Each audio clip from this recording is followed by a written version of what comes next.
La guerre exige des machines faites pour tuer. Mais que se passe-t-il quand ces machines se retournent contre les hommes qui les utilisent? Certaines armes ont tué plus de leurs propres équipages que d'ennemis. D'autres piégeaient des soldats dans des cercueils de métal en feu. Aujourd'hui, nous comptons les 10 armes les plus dangereuses pour leurs propres troupes pendant la Seconde Guerre mondiale. Voici les machines qui terrorisaient les hommes forcés de les utiliser. Des défauts de conception aux pannes mortelles, ces armes ont fait des héros des équipages qui ont survécu. Numéro 10. Char Sherman M4. Le Sherman a reçu des surnoms qu'aucun tankiste ne voulait entendre. Les premiers modèles rangeaient les munitions dans les flancs de la coque. Un seul coup pénétrant pouvait enflammer tout le stock. L'équipage n'avait que quelques secondes avant que le char ne devienne un brasier. En Normandie, les Sherman ont affronté des canons allemands qu'ils ne pouvaient pas égaler. Le canon de 75 mm ne pouvait pas arrêter les blindés lourds allemands, mais les obus allemands perçaient le blindage du Sherman comme du papier. Quand les munitions s'enflammaient spontanément, les équipages n'avaient aucune chance de s'échapper. À cet instant, le char devenait un piège mortel. Les modèles suivants ont reçu des râteliers de munitions plus sûres, avec protection par eau. Mais des milliers de tankistes sont morts en apprenant ces leçons. Le Sherman a gagné par le nombre, pas par la sécurité. Numéro 9. Panzer IV. Premier modèle. Les ingénieurs allemands ont construit le Panzer IV avec un blindage riveté. Ils pensaient que ce serait plus rapide à fabriquer. Mais c'est là que tout s'est écroulé. Quand des obus frappaient la coque, même sans la percer, les rivets se détachaient à l'intérieur. Ces rivets devenaient des balles d'acier qui rebondissaient dans le compartiment de l'équipage. Un seul impact pouvait blesser ou tuer plusieurs membres d'équipage sans que l'obus ne perce jamais. L'effet était dévastateur et imprévisible. L'Allemagne est passée à un blindage soudé dès 1942. Les équipages ont exigé ce changement après avoir vu des amis mourir à cause de leur propre char. Numéro 8.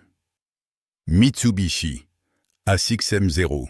Les ingénieurs japonais ont conçu le 0 pour la vitesse et pour le long rayon d'action.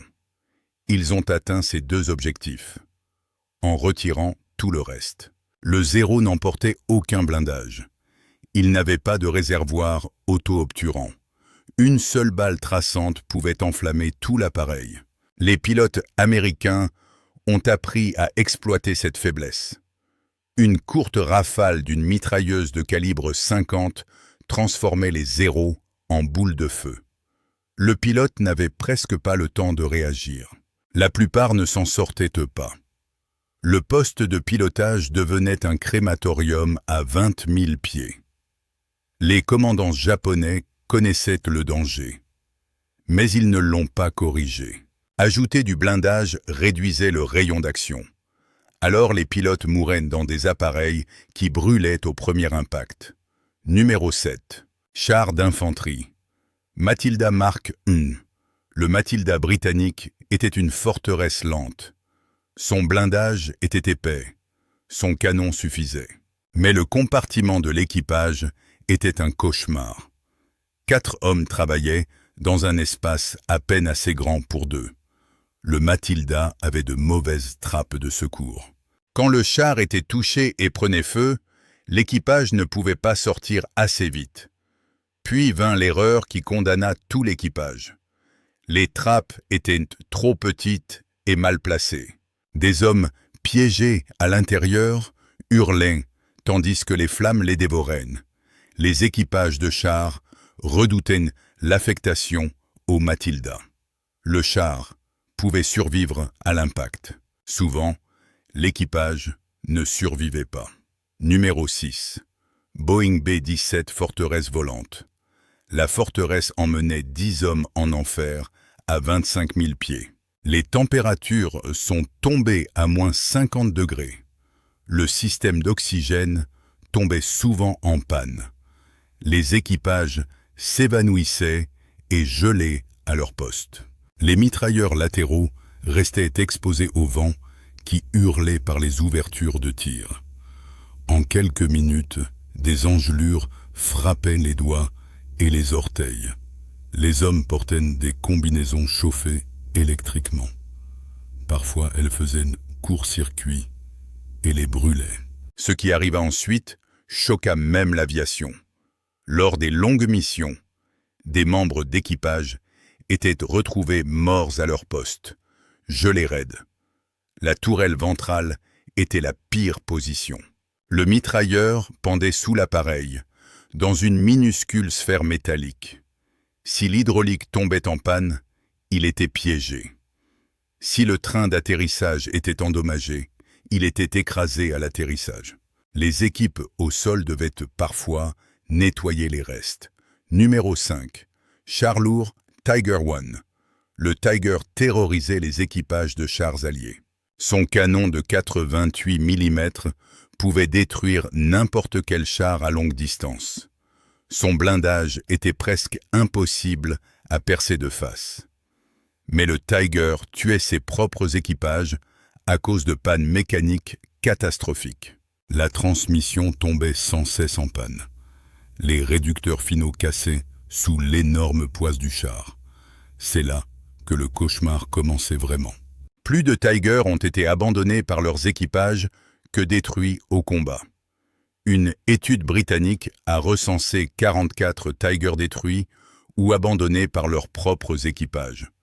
Seulement 11 ont été confirmés détruits par le feu ennemi. Le moteur surchauffait pendant de longues opérations. Les ventilateurs de refroidissement tombaient en panne. Des incendies éclataient sans prévenir. Les Tigers brûlaient de l'intérieur vers l'extérieur. Les équipages ont appris à évacuer au premier signe de fumée. Le Tiger était mortel, mais pas pour l'ennemi. Il était le plus dangereux pour les 5 hommes coincés à l'intérieur quand la mécanique lâchait. Numéro 4. Char T-34. Premier modèle. Les ingénieurs soviétiques ont conçu le T-34 pour être simple et facile à produire. Ils ont réussi. Mais les premiers modèles comportaient un défaut fatal qui a tué des milliers de tankistes. La tourelle n'avait qu'une seule trappe. Elle était lourde, peu maniable et lente à s'ouvrir. Les équipages l'appelaient « le petit pain farci ». Mais c'est là que tout basculait. Quand le char était touché et prenait feu, 4 hommes tentaient de s'échapper par une seule petite trappe. Le chargeur avait les pires chances de survie. Il était assis le plus loin de la sortie. Le gazole en flammes se répandait sur le plancher. La trappe unique devenait un goulot d'étranglement. Des hommes hurlaient et montaient les uns sur les autres. La plupart mouraient en quelques instants. L'équipage n'avait presque pas de temps pour s'échapper. Les tankistes soviétiques suppliaient d'avoir de meilleures trappes. Le changement est venu en 1942. À ce moment-là, des dizaines de milliers étaient déjà morts. Le T-34 était une conception brillante. Mais les premiers modèles étaient des cercueils sur chenilles. Les survivants se souvenaient des cris des hommes piégés sous eux, et eux montaient vers la lumière. Numéro 3. M3. Lee Grant, char moyen. Les usines américaines ont précipité la mise en service du Lee en 1941. Il était haut, il était encombrant, et il avait un défaut de conception qui tuait des équipages de façon atroce. Le blindage était riveté, pas soudé. Puis vint l'erreur qui condamna tout l'équipage. Quand des obus allemands frappaient le Lee, même sans percer, le choc arrachait des rivets. Ces rivets, gros comme de lourdes balles, ricochaient dans le compartiment de l'équipage à une vitesse mortelle. Des hommes sont morts à cause de leur propre char. Au col de Kasserine, en Tunisie, 52 lits ont attaqué des positions allemandes. 46 ont fini en flammes ou abandonnés. Les équipages rapportaient des rivets qui volaient comme des éclats. À l'intérieur de la coque, les fragments enflammaient les munitions. Ils coupaient les conduites de carburant. Ces fragments tuaient ou blessaient des hommes qui se croyaient protégés par le blindage. Les appels radio se sont tus. Les tankistes britanniques l'appelaient un piège mortel. Les équipages soviétiques l'appelaient la tombe de 6 frères. Le lit a servi à peine 1 an avant d'être retiré. Mais des centaines de tankistes sont morts en apprenant que les rivets n'avaient pas leur place dans un blindage moderne. Numéro 2. Brewster F-2 à Buffalo. Le Buffalo était le premier chasseur monoplan de la marine. Il avait l'air moderne. Il avait l'air rapide. Il ne l'était pas. Dès 1941, il était obsolète. Mais les pilotes du corps des Marines à Midway n'avaient pas le choix. Ils devaient le piloter. Le 4 juin 1942, 21 Buffalo ont décollé pour défendre Midway. Les Zéros qui escortaient les bombardiers les ont attaqués aussitôt. La suite a choqué tous les commandants qui observaient. 13 Buffalo ont été abattus en quelques minutes. Seuls 2 étaient encore en état de vol après la bataille. 15 pilotes du corps des marines sont morts ce matin-là. Le Buffalo était lent, mal armé et une proie facile. Un pilote survivant a écrit que tout chef qui envoie un pilote dans un Buffalo devrait le considérer perdu avant le décollage. C'est à ce moment-là que l'appareil est devenu un cercueil volant. Le train d'atterrissage s'effondrait lors des appontages brutaux sur porte-avions. Le moteur surchauffait sans cesse. Les pilotes l'appelaient une condamnation à mort.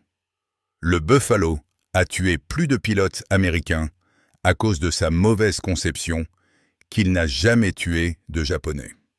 Il a été retiré du service après Midway et envoyé à la casse. Numéro 1. Messerschmitt, Me 163. Comet. Le Comet était l'avion le plus rapide de la Seconde Guerre mondiale. Il pouvait monter à 30 000 pieds en moins de 3 minutes. Il utilisait un moteur fusée alimenté par 2 carburants volatiles. Quand ces carburants touchaient la peau, ils dissolvaient la chair jusqu'à l'os. C'est là que le cauchemar a vraiment commencé. Des équipes au sol sont mortes quand des réservoirs de carburant ont explosé pendant le ravitaillement. Des pilotes qui s'écrasaient avec du carburant restant étaient dissous vivant dans leur cockpit. Un pilote, Joseph Poos, a atterri en catastrophe après la rupture d'une conduite de carburant. Les équipes de secours l'ont trouvé brûlé au point d'être méconnaissable.